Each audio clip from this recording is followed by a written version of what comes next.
थोड़ी देर के लिए सच्चे भारतीय बनिए और ईमानदारी से सोचिए कि जब रोड टैक्स दे दिया तो टोल टैक्स क्यों, और अगर टोल टैक्स देना ही है तो रोड टैक्स क्यों। जब हमने कमाने पे इनकम टैक्स दे दिया तो खर्च करने पे जीएसटी क्यों। जब हमने इनकम टैक्स दे दिया उसके बाद जो हमने अपने बैंक में एफडी रखी उसके ब्याज के ऊपर इनकम टैक्स क्यों।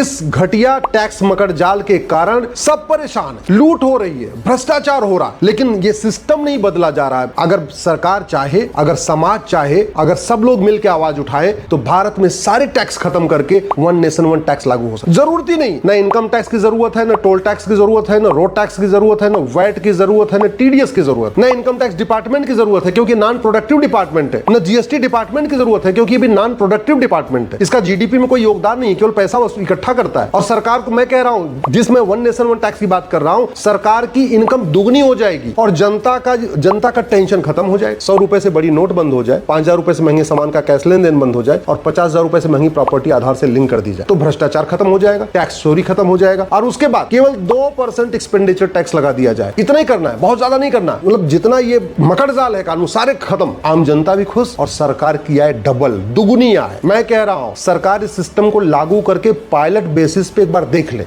मैं गारंटी के साथ कहता हूं भारत की जीडीपी 2% बढ़ जाएगी। जो माननीय प्रधानमंत्री जी कहते हैं 2047 में भारत को विकसित राष्ट्र बनाना है, ये अगले 10 साल में भारत विकसित राष्ट्र बन जाएगा अगर आज वन नेशन वन टैक्स लागू कर दिया जाए तो।